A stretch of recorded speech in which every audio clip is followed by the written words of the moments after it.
ননদিনীর আজ ফুচকা খেতে ইচ্ছা হয়েছে আর আমিও চলে আসলাম রান্নাঘরে বাসার সবার জন্যই ফুচকা বানাবো। আজ সন্ধ্যার পরও আমার কাছে এসে বলে, ভাবি আমার খুব ফুচকা খেতে ইচ্ছা করতেছে। আর ওর মুখে ফুচকার কথা শোনার পর আমি নিজেও আর লোভ সামলাতে পারতেছি না। আসলে ফুচকা জিনিসটাই এমন, মেয়েদের ইমোশন। ফুচকা দেখলেও মুখে পানি চলে আসে, ফুচকার নাম শুনলেও মুখে পানি চলে আসে। ফুচকার কথা যখন উঠছে আর খেতেও ইচ্ছা করছে তখন তো ফুচকা বানাতেই হবে। রান্নাঘরে এসে ফুচকা বানানো শুরু করে দিলাম। ফুচকার পাপড়টা বাসায় নাই, তাই ফুচকার পাপড়টাও বাসাতেই বানাবো। 1 কাপ ময়দা, 1 কাপ সুজি, একটু লবণ, একটু তেল দিয়ে ভালোভাবে মেখে বারবার পানি অ্যাড করে আমি একটা শক্ত ডো বানিয়ে নিলাম। এটা দিয়ে ফুচকাটা বানাবো। এটাকে আমি রেস্টে রেখে দিচ্ছি। প্রথমে এই ডোটা বানিয়ে নিলাম, এখন বাকি সব কাজ করব। ফুচকা বানানো কিন্তু ভালোই ঝামেলা, কিন্তু খেতে গেলে দেখা যায় নিমিষে 1 প্লেট নাই হয়ে যায়। ফুচকার পুরটা বানানোর জন্য আমি আলু কেটে আলু সিদ্ধ বসিয়ে দিলাম। এখনই যেহেতু খেতে ইচ্ছা করলো তাই এখন আলু দিয়ে বানাতে হবে। আগে থেকে জানা থাকলে ডাল ভিজাতে দিতাম। আলু এদিকে সিদ্ধ হচ্ছে আর এদিকে আমি পেঁয়াজ মরিচ সবকিছু কুচি কুচি করে কেটে নিচ্ছি। এগুলো ফুচকার টপিংসে ইউজ করার জন্য আর কি। পেঁয়াজ মরিচ ধনিয়া পাতা সবকিছুই কুচি কুচি করে কাটতেছি। ফুচকার উপর দিয়ে সিদ্ধ ডিম ছড়িয়ে দিলে ভীষণ ভালো লাগে, তাই আমি 2টা ডিম সিদ্ধ করতে দিলাম। আর একটা শসা নিয়ে নিলাম, শসাটাকে সুন্দর করে ছিলে কুচি কুচি করে কেটে নিচ্ছি। সবকিছু আস্তে আস্তে এক এক করে গুছিয়ে করতেছি। কুচি করার কাজগুলো শেষ। এখন আমি কয়েকটা শুকনা মরিচ সুন্দর করে ভেজে নিলাম। এগুলোকে এখন চিলি ফ্লেক্স করবো, মানে একটু ব্লেন্ড করে নিব। শুকনা মরিচের ফ্লেভারটা আমার কাছে দারুণ লাগে। ভাজা শুকনা মরিচ আর লবণ ব্লেন্ড করে একদম পারফেক্ট একটা চিলি ফ্লেক্স হয়েছে।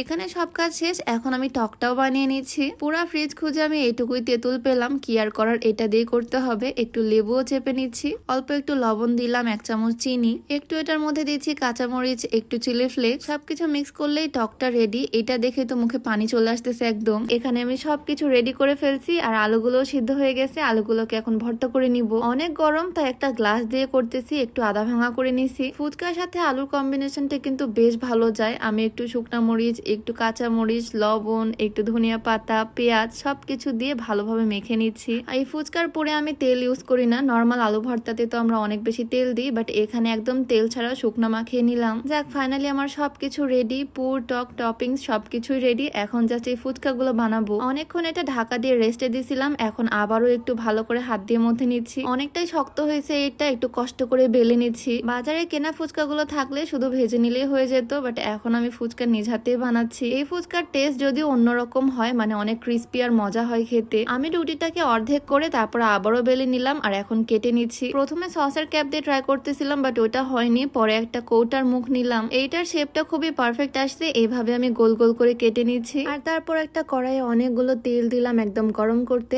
একটা ফুচকা দিয়ে দেখলাম টেস্ট করার জন্য কেমন হয়, ফুলে কিনা। দেওয়ার পর তো দেখি মাশাআল্লাহ ফুলে একদম বেলুন হয়ে গেছে ফুচকাটা। একদম দোকানের মতো গাঢ় কালার করে নিচ্ছি, মানে ডিপ ফ্রাই করে নিয়ে এটাকে তুলে নিলাম। আর তারপর একসাথে অনেকগুলো ছেড়ে দিছি। 1 কাপ ময়দা দিয়ে কতগুলো যে ফুচকা হবে তার কোনো হিসাব নাই। মানে 1 কাপ আটা দিয়ে চাইলে বাসার সবাই মিলেই ফুচকা খাওয়া যাবে, যেরকম আজকে আমরা খাবো। সবগুলো ফুচকাই এক এক করে আমি ভেজে নিচ্ছি। আর প্রথমবার যেগুলো বানাইছিলাম সেই 1 প্লেট আমি ফার্স্টে সাজাচ্ছি আমার হাজবেন্ডের জন্য। আমি যে কোনো কিছু বানালে ওকে ফার্স্টে দিই আর সুন্দর করে সাজিয়ে গুছিয়ে দিই, তাই এই পুরো প্লেটটা সুন্দর করে সাজিয়ে দিব ওকে। ফুচকাগুলো ভেঙে খুব সুন্দর করে আলুর পুর দিয়ে দিলাম ভেতরে। ওপর থেকে পেঁয়াজ কুচি দিলাম, একটু দিলাম মরিচ কুচি। মিডিলে একটা বাটি বসিয়ে তার মধ্যে টক দিয়ে দিলাম। মানে ফুচকাওয়ালা মামাদের মতো করে সাজাচ্ছি প্লেটটা। একটু শসা দিলাম, একটু ধনিয়া পাতা কুচি ছড়িয়ে দিলাম। আর এখন ওপর থেকে সিদ্ধ করা ডিমটা গ্রেট করে দিচ্ছি। ফুচকাগুলো দেখতে কিন্তু দারুণ লাগতেছে, মনে হচ্ছে একদম বাহিরের কেনা ফুচকা। সবকিছু ডান। ওপর থেকে একটু চাট মশলা ছড়িয়ে দিলাম। এখন ওকে এটা দিব। আমার তো দেখে মুখে পানি চলে আসতেছে, মনে হচ্ছে একটা এখনই খেয়ে ফেলি, বাট আমি আগে খাবো না, আগে ওকে দিয়ে ট্রাই করাই। ফুচকা জিনিসটা যদিও মেয়েরাই বেশি পছন্দ করে, বাট আমি ওকে 1 প্লেট বানিয়ে দিছি, দেখেও খেতে পারে কিনা। দেখতে আমার কাছে দারুণ লাগতেছে, দেখে মনে হচ্ছে খেতে অনেক মজা হবে। আর বাসায় একদম নিজ হাতে বানাইছি, হাইজিন নিয়ে কোনো প্রবলেম নাই, মানে